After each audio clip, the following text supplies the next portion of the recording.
Olá pessoal, hoje nós vamos falar sobre o Sol na casa 2. E o que acontece quando você tem o Sol na casa 2? Em primeiro lugar, o que é o Sol? O Sol é o seu pai, é a sua alma, é a sua relação com o governo, sua autoestima, seu poder pessoal. E o que é a casa 2?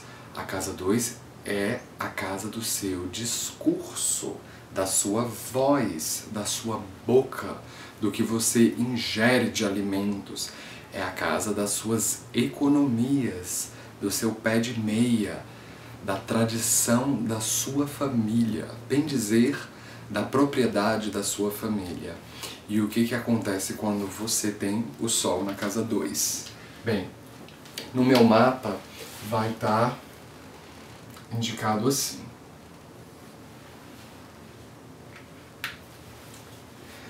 E a casa 2 é um posicionamento bastante interessante para o Sol num sentido material. Por quê?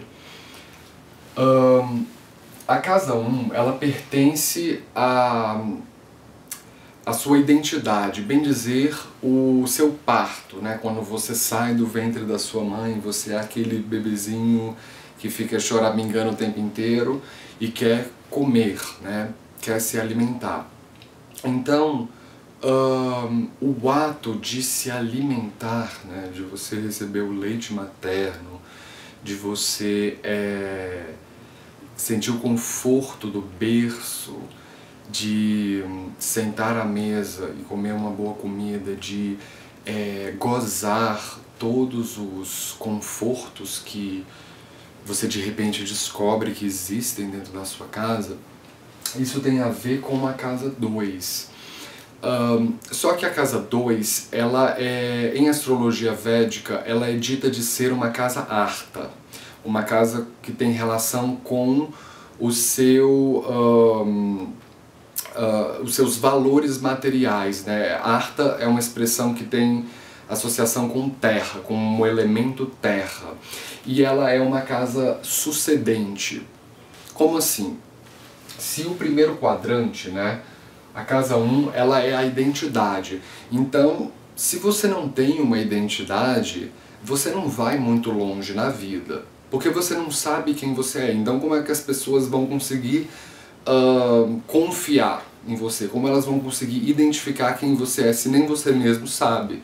Então você não vai muito longe sem a casa 1. Agora, uma vez que você encontra a sua identidade, você passa para a casa 2, que é o que você pode fazer para sustentar essa identidade.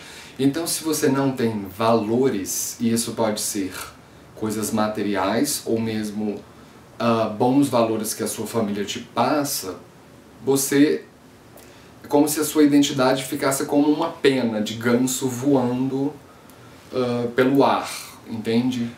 Volúvel, flutuante. Então, essas duas casas, elas são, em certo sentido, codependentes, porque você precisa de uma identidade para achar os seus valores, e você precisa ter os seus valores para sustentar a sua identidade.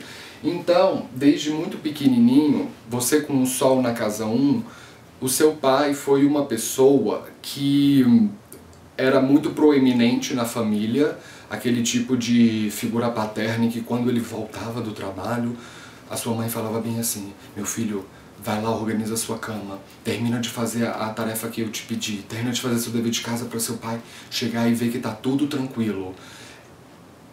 É aquele patriarca mesmo, aquela figura respeitada. Com o Sol na casa 2, o pai do nativo, ele tende a ser um indivíduo que é muito tradicional, porque a casa 2 é a casa de touro, né? Então é parecido com ter o Sol em touro, mas não necessariamente uma pessoa com o Sol em touro vai ter as mesmas experiências de uma pessoa com o Sol na casa 2 e vice-versa. Mas normalmente o pai, ele tende a ser muito tradicional, de preservar e querer passar adiante as tradições da família, né? A casa 2 é a casa das tradições orais, né? As histórias que passam de geração em geração. Então seu pai pode ter sido uma pessoa que às vezes contava muita história dos seus antepassados para os filhos, né? Para você pode ser um pai que aprecia muito os prazeres da vida, né? O conforto da vida, as coisas que o dinheiro pode comprar, como por exemplo uma boa comida, num restaurante à la carte, carros, o conforto de um sofá, de um home theater, qualquer coisa que o dinheiro possa proporcionar, né? Então, ele passa esses valores para você e você de repente ganha a sua autoestima, né, quando você recebe esses valores do seu pai, né, esses valores da sua família, quando você começa a apreciar a fortuna, né, que a sua família tem. Lógico que há várias exceções, por exemplo, se você tem o Sol aqui em conjunção com Saturno, que é um planeta que tende a restringir, né, que tende a encurtar as expectativas daquela casa nos primeiros 30 anos, né? E então o Saturno ele é inimigo do Sol e Sol é inimigo de Saturno. Então a pessoa às vezes pode ter passado por uma infância um tanto privada de conforto, né? No caso de pessoas com Saturno em conjunção com Sol na casa 2. Mas se não é o caso, você ganha essa autoestima já desde pequenininho, quando você aprecia esses valores, quando você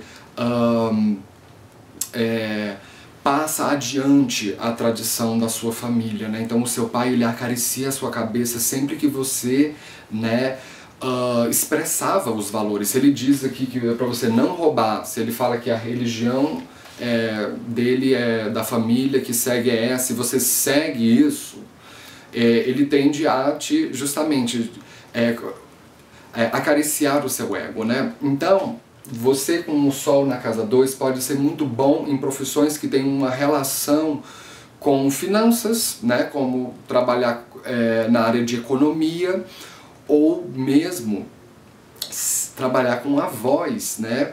Como, por exemplo, um locutor de rádio ou mesmo um cantor. Normalmente cantores têm planetas fortes na casa 2, além do Sol, né? Se você tiver o Sol aqui, por exemplo, em conjunção com Júpiter ou Vênus, você pode ter às vezes uma voz sexy, uma voz sensual, né? Porque os planetas que estão dentro da casa 2, eles moldam as suas pregas vocais, a sua boca e os sons que você projeta da sua boca. Você pode ser muito bom em profissões em que requeram oratória, que requeira falar com um público, ou mesmo colecionadores, né? O seu pai, inclusive, ele também pode ter um interesse em colecionar algum tipo de antiguidade. Você pode ser muito bom para trabalhar em museus, por exemplo, ou instituições que lidam com um patrimônio da cidade, do país, né? Ou mesmo colecionar objetos de arte, né? Porque a casa 2 tem associação com objetos de arte. Então, quando você tem um emprego e você consegue proporcionar esse tipo de conforto para você, você ganha a sua autoestima, né? A casa 2 não necessariamente ela está associada com habilidades artísticas como, por exemplo, cantar, pintar, atuar. A casa 3 e a casa 5 são, em astrologia védica, guardam uma associação mais proeminente com habilidades artísticas, mas você pode inclusive ser muito bom para cantar, solfejar, né? E mesmo apreciar os dons artísticos de outras pessoas. Eu já vi algumas pessoas com o Sol na casa 2 serem um tanto orgulhosas em relação à família delas, né? Porque de alguma forma o Sol, né, ele no seu mapa, ele traz o centro do seu ego, né? Aquele planeta extremamente claro que às vezes a pessoa nem tem tanta noção de que o rei tá ali, de que o ego dela tá, enfim, com a bandeira naquela casa e fala, isso sou eu, que quando ela assiste esses vídeos, de repente fala assim, gente, eu fui isso a vida inteira e nunca tinha me dado conta, né? Mas Se você tem um Sol na casa 2, você às vezes pode ser um tanto orgulhoso em relação à tradição da sua família, de defender com bastante orgulho, bravura, né? E às vezes nem quando a sua família é importante, né? Logicamente, se você tem um Sol na 2, você gostaria que a sua família fosse importante, que você tivesse pedigree. Mas mesmo quando ela não é, eu já vi algumas pessoas com o Sol aqui exagerarem um pouco, né? Porque o Sol é um planeta muito quente, então ele às vezes queima aqueles assuntos da casa onde ele toca. Então, às vezes a pessoa pode exagerar, né? O pedigree dela, né? Ainda mais se tiver, por exemplo, com Júpiter aqui, né? De maneira geral, é uma casa muito boa se você quiser trabalhar, por exemplo, em joalherias, né? Porque a casa 2 ela tem associação com pedras preciosas, com qualquer tipo de material que seja de luxo, né? Que tenha bastante qualidade, né? E você ganha sua autoridade quando você domina todos esses assuntos. Você também pode trabalhar como historiador, né? Porque a casa 2 ela guarda uma tradição da cidade que você cresceu, às vezes do país que você cresceu. Eu já vi historiadores também terem fortes planetas na casa 2, né? Porque eles passam adiante uma tradição que foi contada através de pesquisa. Tá bom? Bem, pessoal, essa foi a minha análise sobre o Sol na casa 2. Se você é novo no canal, não se esqueça de se inscrever aí embaixo. E então, nos vemos na próxima, como sempre. Falou!